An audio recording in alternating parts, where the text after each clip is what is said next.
All right, what we have here is a two-story single-family house. It was built in 1980.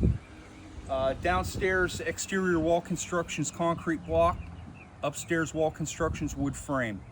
The siding on the lower section of the house is stucco. Second floor is vinyl lap siding. Walking around the outside of the house, I'm not seeing any signs of foundation movement or anything of that sort. There's some couple cracks, and I'll point those out to you, but it doesn't throw up any red flags in my mind. Overall, this house has been very well maintained. Things have been updated. The roof is 2023, late 2023. The AC units are 2023, 2024. The kitchen and bathrooms have been updated, and the interiors are very, very clean. The pool was recently put in. Everything out there looks great. Very well maintained home. It's been here since 1980. It's a nice home. I actually enjoyed inspecting this house. Let's start out here just to point out some areas to you, and this will be in the report also.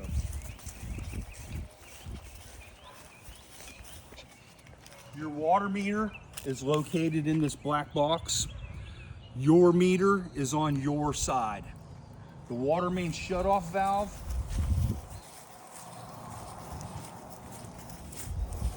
for the home is right here. That hose handle looking guy right there. It is functional. I would come out once or twice a year and open and close it. That way it doesn't get stuck. Things that don't get operated tend to get stuck. There is a step crack that follows the concrete mortar joints. Here, this is what the northeast corner of the house. I would almost expect to see this on this home. I don't see any signs of cracking on the interior finishes, the drywall, the ceiling, anything inside. It's of no concern to me as far as that goes. The roof covering on the house is asphalt fiberglass dimensional shingles. Again, it's late 2023. I walked the roof thoroughly, upper and lower roof. Very good condition. The black roof is not an ideal color for Central Florida. It's going to apply more of a heat load to the attic areas and things of that sort, so your energy bills may be a little bit higher. And I also find that black colored shingles tend to have a slightly shorter service life than lighter colored shingles because they're absorbing more of the sun's UV rays. But overall, the roof's in very good condition. The chimney cap, there's a metal cap on top of the chimney. You need to climb up there once a year or so and check it for rust and make sure you keep it well sealed with paint. If it rusts through and water starts to fall down inside that chimney chase, it can cause a lot of damage. There's very light surface rust on it, but just buy some black paint, get up there with a little roller and paint it once a year and it should be good. You do have gutters at the lower section here and the upper section rear of the house. I would install a run of gutters across the upper roof, because what you're gonna have is rainwater falling off the upper roof, hits the lower roof, and splashes up onto the wall. That's gonna promote, even though this is vinyl siding, the water's not gonna hurt it, but it's gonna promote algae growth. And if there's any imperfections in the water proofing behind that cladding, it may find its way in at some point. So if you can collect the rainwater, run a downspout down the front of the house and out to the side there. Same thing with this upper roof. Run a downspout down and out the back. And over on the side of the garage, the west side of the garage, run a gutter across there would be beneficial. Looks like they put the black roof to match the farmhouse look. Right, yeah. The windows in the house are a combination of they're vinyl double pane units. Some of them are impact rated and some of them are not impact rated. We have some horizontal sliding units at the little Florida room out back. All the windows are functional. Just keep them clean and operate them every once in a while. That way they don't stick. This tree, you can see where the roots, they've already replaced some of the sidewalk here and they ground some of it down. It's going to continue to do that over the future. Just pay attention. If it becomes a trip hazard, call the city. They'll come out and take care of it. I have an above average amount of cracking at the driveway. If you look at every driveway in here, they're pretty much the same. It has nothing to do with the structure of the home. They're completely separate structures. It is what it is, kind of deal.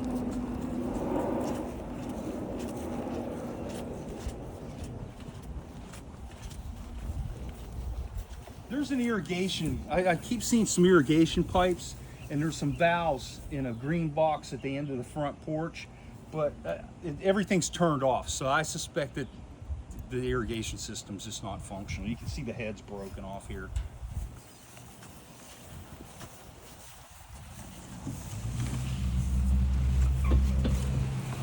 Again, gutters here would be a good addition. The rainwater falling off the roof here splashes up onto the door. It'll cause issues to the door jamb and such in the future. We have minor cracking here at the wall of the garage, the lower wall floor intersection.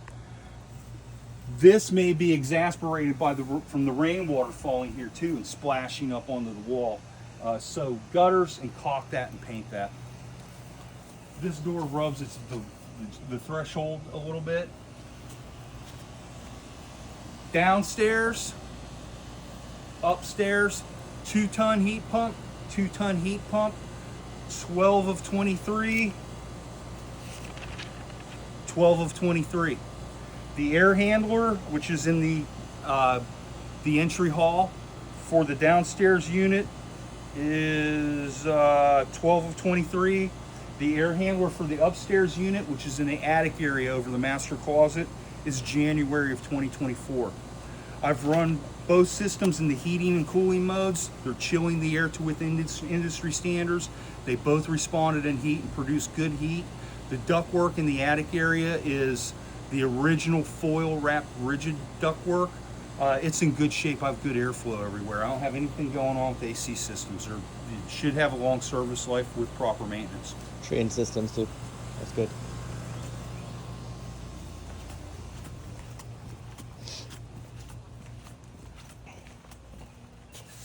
These floor tiles may be slippery when wet, so just pay attention as you cut through here.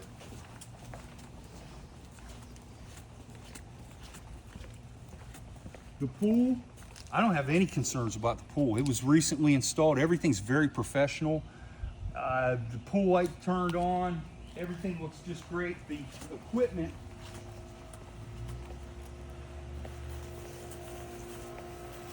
very professionally installed. I really like how they have everything sitting on pavers and they have gravel around here. That way you're not weed eating around here, things of that sort. I would spray some weed killer in here periodically and blow the leaves out. The cleaner you keep this, the better off you're gonna be.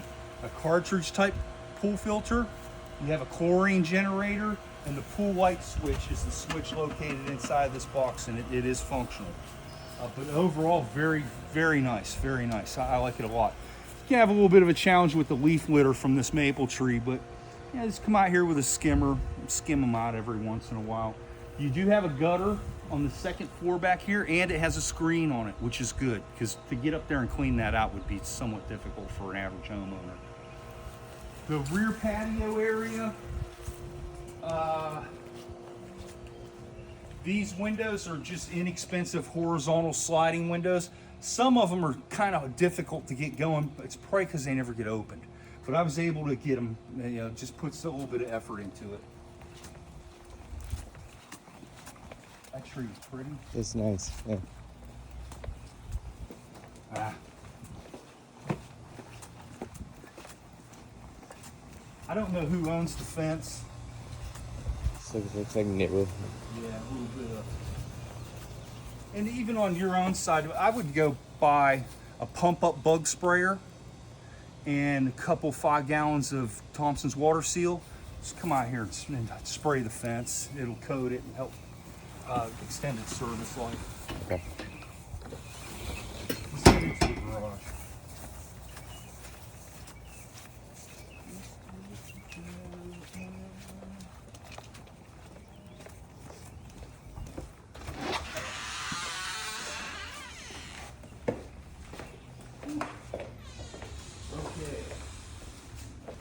The garage door, when I first get to a house, one of the things I check is to make sure the garage door is balanced. There's a big counterbalance spring on the top, and that is to carry most of the weight of the door. That way the opener doesn't have to do all the heavy lifting. Mm-hmm. When I went to open the door manually, I couldn't get it to open. The counterbalance spring on the top of the door is broken. Got it. Snaps, so they're gonna have to call an overhead door company. Other than that, this is a modern door. It should function just fine once they get that counterbalance spring replaced. And it happens every once in a while. This is the main electrical panel. It's original to the home. It's a General Electric brand. We have 200 amps of power coming into the building. This is your main electrical service disconnect switch. You turn this off and it shuts everything off into the entire house. I've taken the cover off the panel. All the wiring conditions inside are satisfactory.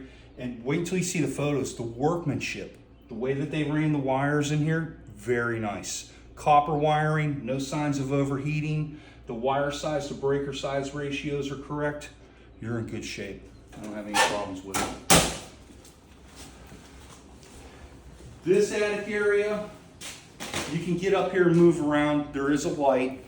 They did put down some decking to where you can store stuff, but they used particle board. And particle board's not very strong. And you can see where it's kind of fell through a little bit here and there. If you want to store items up there, I'll go buy some actual plywood, some 1/2 inch or 3/4 inch plywood, and install it up there. That way you don't step through this material and then through your ceiling. I did find some drywood termite droppings in the attic. I didn't find any live activity. And when we get upstairs in the southwest bedroom, I'm finding termite swarmer bodies. When the termites want to start new colonies, some of them grow wings and they fly out and start new colonies. And the ones that get trapped in the house generally land on a windowsill and then die. And I'll show you where I saw them up there. I did find a termite inspection and treatment sticker in the attic area. It says it was treated in 2023, but they're probably back because these people are super duper clean. Most of the windowsills in the house are perfectly clean except for that one that has the termites on it. We have, for your knowledge, there is a GFI electrical outlet here. This fridge is plugged into it. GFIs are extremely sensitive and occasionally they trip off if they sense something going wrong. So, you got to pay attention, open this fridge up on a daily basis and make sure the light's still on. This particular outlet also protects the bathrooms. There are GFIs in the bathroom, but this is the head guy. So if something trips off in the bathrooms, come down and hit the reset button on this guy and that should restore the power to the other bathrooms. Side garage doors in good shape. They can make just typical cosmetic repairs to the ceiling as desired.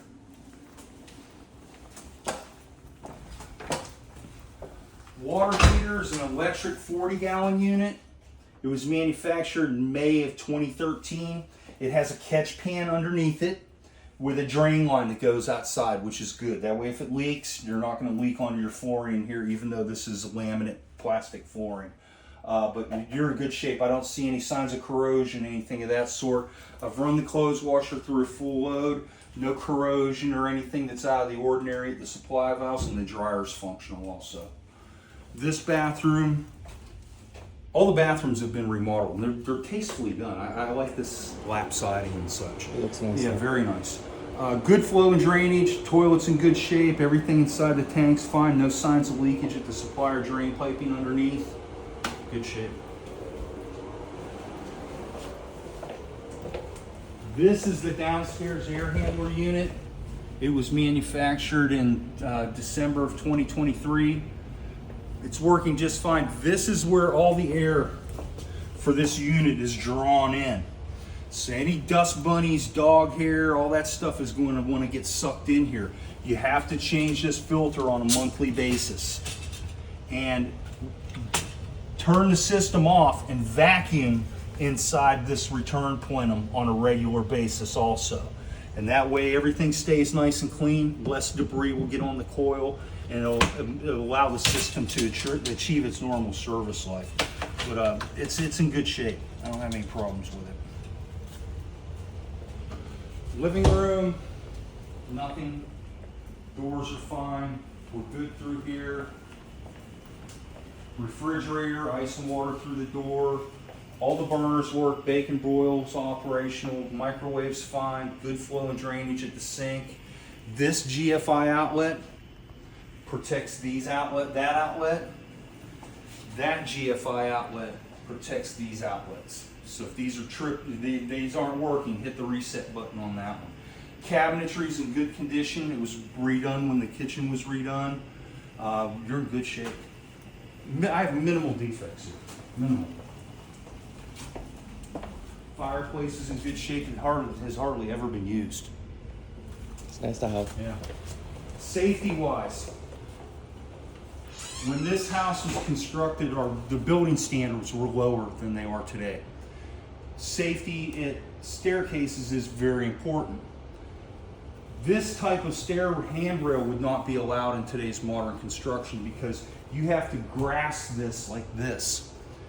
I'm strong, so I can grab and hold on to this, but if you have a child or an elderly person, their strength isn't very good. You're better off putting a round, just mounting it right to this, a round graspable handrail that you can get your hand around and get a really firm grip. And put one here and on another one on the other landing. Yeah, they do have kids, so that's important. Yeah, you know, it's something as simple as that would prevent a broken arm or something. Yeah. Okay, upstairs.